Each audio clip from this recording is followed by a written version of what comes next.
El turno es para el señor Anthony Requena, de Radio Nacional. El desarrollo de esta información se lleva en Palacio de Gobierno. Adelante, en estudios. Sí, presidente, buenas tardes. Queríamos consultarle sobre las medidas concretas que se están desarrollando por parte del presidente del Poder Judicial, Duerly Rodríguez. La consulta era sobre las medidas concretas que se va a desarrollar en este Plan Nacional contra la Corrupción, ello frente pues a lo que es las obras ante el niño costero, cuáles van a ser las medidas concretas, y también respecto de lo que son las elecciones que se van a dar en octubre, si hay medidas concretas en este Plan Nacional Anticorrupción que presenta la CAN al presidente del Poder Judicial. Efectivamente, señor periodista, en el plan hay medidas específicas. Por ejemplo, identificar los factores de riesgo. Dentro de los factores de riesgo está, por ejemplo, el tema en que cada municipalidad tiene un cuadro de funcionarios que son de confianza. Por ejemplo, del alcalde.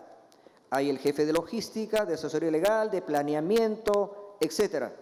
Entonces, aquí va a funcionar el tema de la meritocracia. La recomendación a que los alcaldes, los gobernadores regionales, a la hora que escojan o seleccionen a sus llamados funcionarios de confianza, lo hagan sobre la base de los méritos, de la calidad, de la idoneidad profesional y no en base al amiguismo o, digamos, a las cuotas políticas que en algún momento pudieran plantearse. Entonces, cosas como esas. También, por ejemplo, es un factor de riesgo el tema de identificar dónde hay más ingresos económicos en los gobiernos locales o en los gobiernos regionales, para que me comprendan. Trasladémonos al distrito de San Marcos en Ancash. Es un distrito, por decirlo, muy rico. ¿Por qué? Porque percibe altos ingresos por el canon minero de Antamina. Y si nos vamos al Cusco, al Valle de Charate o otras poblaciones que reciben altos ingresos, por ejemplo, por el gas.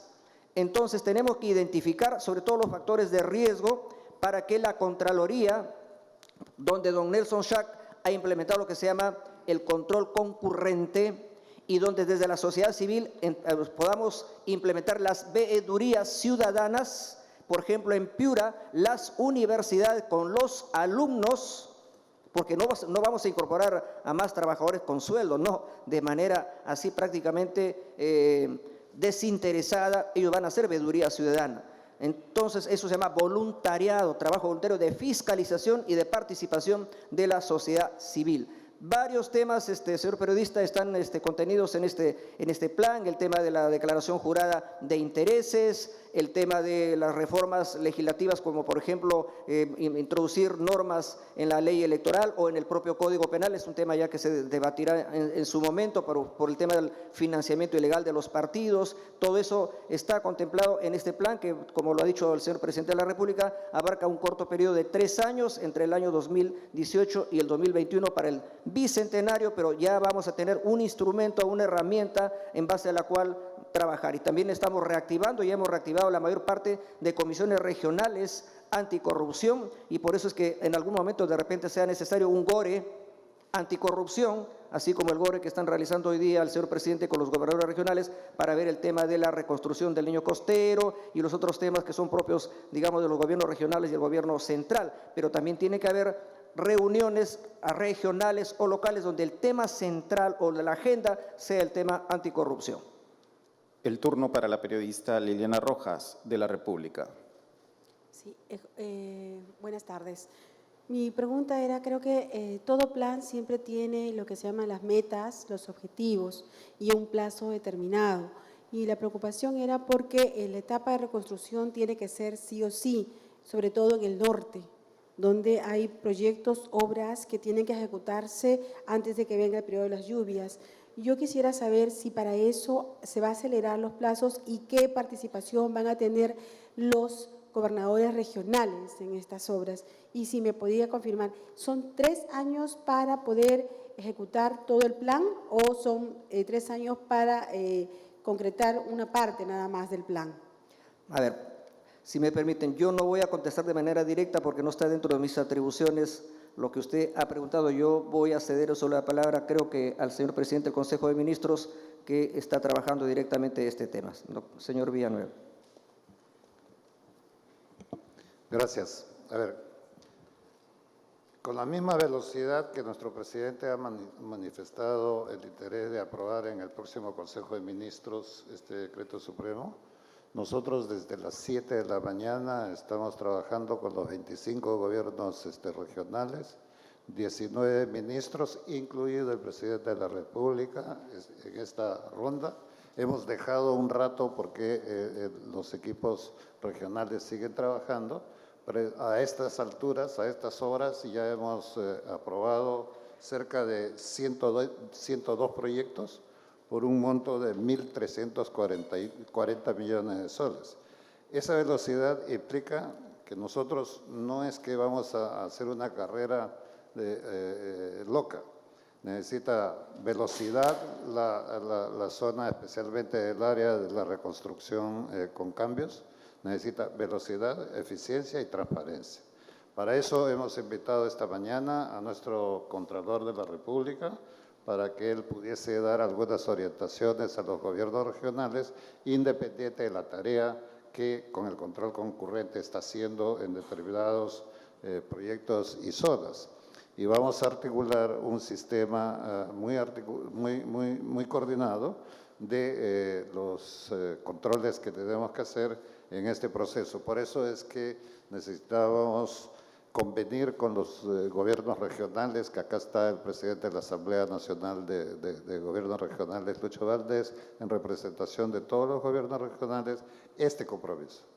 Vamos a trabajar, no podemos parar. Nosotros, como presidente, hemos asumido la responsabilidad de tener una nave que hemos agarrado en plena marcha. Y no nos podemos dar el lujo de detenerla para recién empezar. Sobre el camino es que tenemos que volver a darle una velocidad, pero en el marco estricto de la transparencia y la concurrencia de todos los órganos pertinentes en esta tarea. El turno es para Rocío La Rosa, del Comercio. Muy buenas tardes a todos los presentes. Presidente Vizcarra, hace más de un año exactamente en esta sala se nos convocó a la prensa para presentarnos las 100 recomendaciones de la Comisión de Integridad Presidencial. El día de hoy nos presentan este plan y estamos seguros de que voluntad no falta. Pero mi pregunta concreta era, presidente, sobre algunas de las recomendaciones que precisamente estaban en ese plan y que diversos analistas han señalado que son prioritarias. Usted el día de hoy, presidente, nos puede anunciar si es que le va a dar autonomía a la Autoridad Nacional de Transparencia, que es una aclamación que ha venido de diversos sectores, porque precisamente carece de eso, de autonomía, ya que está adscrita al Ministerio de Justicia. Eso como punto uno. Y la segunda es la declaración de intereses, que en el gobierno del señor Kuczynski, si bien es cierto, se le dio el apoyo, esta sigue siendo voluntaria. ¿Su gobierno, usted, va a presentar alguna iniciativa legislativa para que la declaración de intereses en la función pública sea obligatoria? Esa es mi segunda pregunta. Y para el primer ministro también quería alcanzarle una interrogante. Anoche hemos visto en un programa periodístico una denuncia acerca de un alquiler de un lujoso inmueble para que funcione ahí las oficinas de la OCE. 15 millones de soles para 3 años, teniendo en cuenta que la austeridad, según ha dicho el presidente, va a ser característica de su gobierno. ¿Este alquiler va a seguir en pie? Gracias.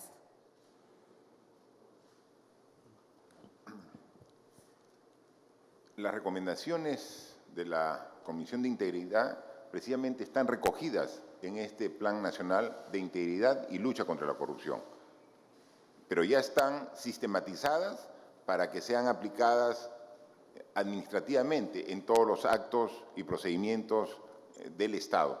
En consecuencia, a través de este plan, que el día de hoy nosotros como Poder Ejecutivo lo recibimos de parte de la Comisión de Alto Nivel y a la vez con la recomendación también que hemos recibido para integrar dentro de la organización de la PCM a la comisión, entonces ya tenemos a la institución y tenemos el plan Entonces, lo que tenemos que ahora es aplicarlo.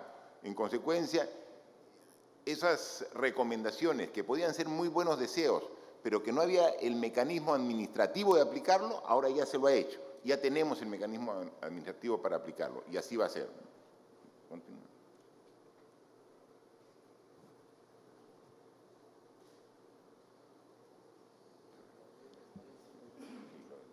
Sí,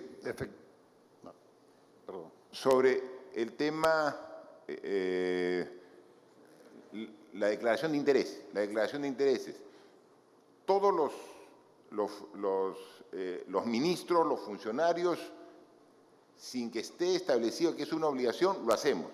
Pero efectivamente, estamos coordinando aquí con la presidencia del Consejo de Ministros para proponer una norma para que sea de carácter obligatorio. Si decimos que la confianza de la población en las autoridades tiene que ser recuperada, tenemos que dar muestras concretas para recuperar esa confianza. Y creo que por donde debemos empezar es porque todos los que trabajemos para el Estado tengamos a disposición de todos precisamente esta declaración de intereses.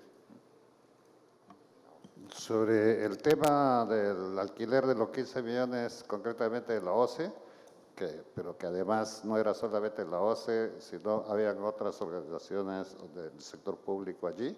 Hemos inmediatamente ordenado una investigación porque ha sido un tipo de contrato que hay que revisarlo, para darle una palabra generosa rápidamente, por las ventajas que tenía en los pagos adelantados, y que eso obviamente no va con este momento donde nosotros estamos empezando a dar el ejemplo de austeridad. O sea, no vamos a hacer una austeridad que paralice la administración, de ninguna manera, de ninguna manera. Pero, por ejemplo, nuestro ministro de Economía está viajando ahora en clase económica, ya no en las clases business que había antes, para darles un ejemplo de cómo el ministro va a llegar exactamente igual a la misma hora que llega. Lo que va a ir es un poquito más atrás nada más. Pero ese costo, miren, ese costo de cientos de pasajes en el gobierno implica un montón de dinero. Y entonces ha señalado nuestro ministro de Economía que vamos a hacer esos recortes a gastos improductivos, de tal manera de que la maquinaria va a seguir trabajando, pero esa parte de costos improductivos vamos a recogerlos en los mismos sectores, no les vamos a recortar, pero que los sectores lo pasen a inversión, no a gastos corrientes. El señor Dean Cárdenas de TV Perú puede formular su pregunta.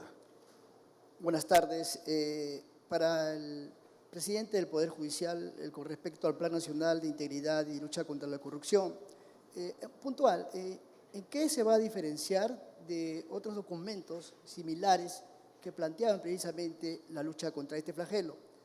Y para el presidente Martín Vizcarra, ¿qué espera del Congreso cuando el gabinete se presente este 2 de mayo para el voto de confianza? Gracias.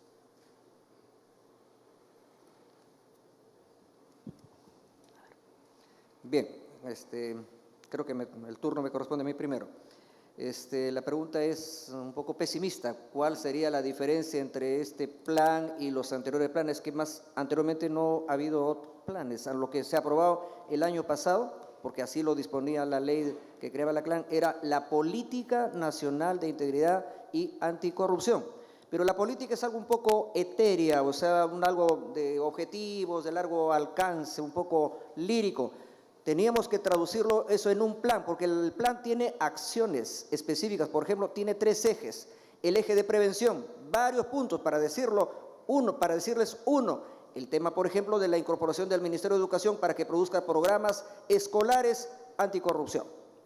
El eje de riesgos, por ejemplo, el tema de la necesidad de la declaración jurada de intereses. En el tema de sanción o castigo, por ejemplo, la incorporación del delito de financiamiento ilegal de campañas o de partidos políticos. Es decir, en los 3 ejes ya están esas medidas contempladas que hoy día han sido entregadas al señor presidente de la República para que el Consejo de Ministros lo estudie, lo apruebe y luego lo publique a través de un decreto supremo. De tal manera que si usted me habla de diferencias es que ahora son pasos mucho más concretos, un poco como que estamos aterrizando.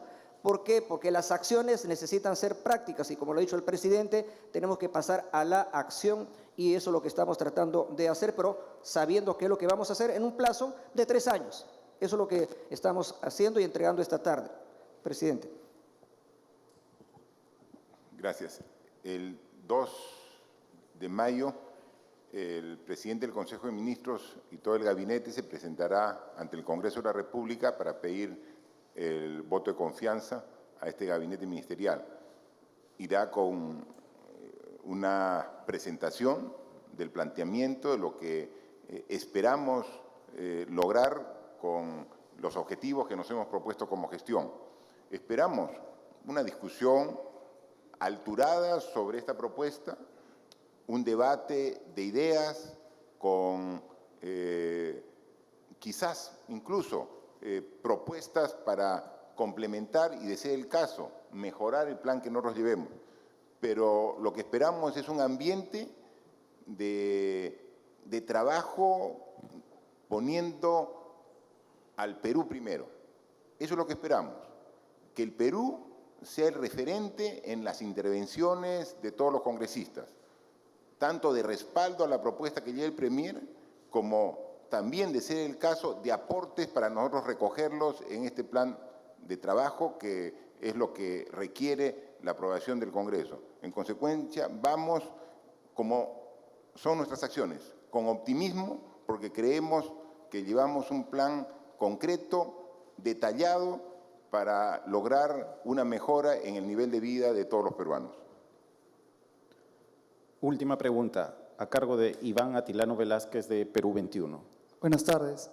Presidente Vizcarra, en la Ley de Fortalecimiento de la Contraloría, el Congreso incluyó un punto para que los funcionarios de su órgano de control interno no sean designados ya por la Contraloría, sino por ellos mismos mediante la mesa directiva.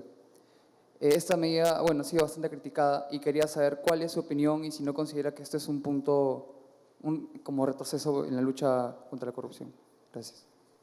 Yo quisiera, antes de dar mi opinión, que dé una aclaración porque se ha hablado mucho de este tema, pero que sea el propio Contralor General de la República quien aclare ese concepto en particular y yo después complementaré con una opinión. Por favor, señor Contralor.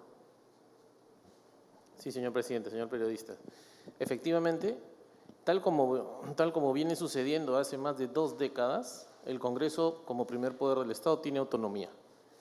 Efectivamente, nosotros planteamos una regla general, consideramos que era lo más conveniente, sin embargo, se incluyó una exoneración específica con relación a ese tema, pero que no cambia la realidad actualmente vigente. La Ley de Fortalecimiento de la Contraloría no exonera al Congreso del ámbito nacional de control.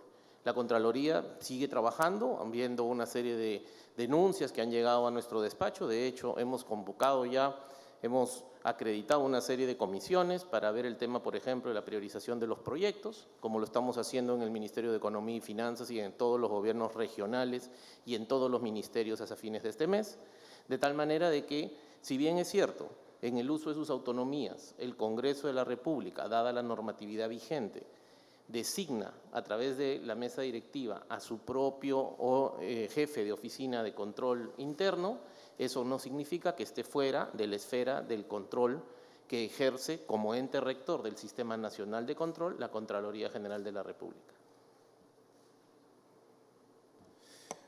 Gracias, presidente constitucional Martín Vizcarra. A lo que dijo el Contralor y a la pregunta del periodista aprovecho. Primero quería decir que no va a ser, el 2 de mayo no va a ser como el combate 2 de mayo, creo que va a ser un buen ambiente y eso que creo que es lo que va a empezar esta ronda de conversaciones con las bancadas. Y en relación a lo que ha hecho el Contralor, quiero volver a resaltar algo lo que decía hace unos minutos. Es decir, lamento que en lugar de resaltar la unidad del Ejecutivo y del Congreso en fortalecer a la lucha que hace el nuevo Contralor con una visión muy moderna, con una visión muy técnica y con los pedidos que hizo de reforma, se vayan por algo que es no solamente anecdótico, porque ya lo ha declarado el Contralor. Lo interesante de esto que fue aprobado por unanimidad en la primera votación. Después vinieron las 2 observaciones que fueron estudiadas y la insistencia fue aprobada por unanimidad. Cuando dice el periodista, y con todo derecho lo dice, hay algunas críticas, bueno, si las críticas son los que han evaluado y han votado por unanimidad, que los veo en algunos medios, mejor hay que preguntarle por qué han votado y por qué ahora cuestionan. Pero creo que el tema es absolutamente claro. Esta norma de la elección del auditor viene desde el año 95. Me sorprende ver a algunos expresidentes criticando algo que han hecho ellos, como presidente del Congreso me refiero. Y no solamente viene el año 95, sino que hay acciones de control, incluso ahorita hay un informe de sanción a algunos funcionarios que estamos tramitando con el Contralor. Es decir, todo está exactamente dentro del marco del control, solamente quería aclarar eso. Señoras y señores, la rueda de preguntas y la 31ª sesión de la Comisión de Alto Nivel Anticorrupción han concluido. Agradecemos a todos por su asistencia.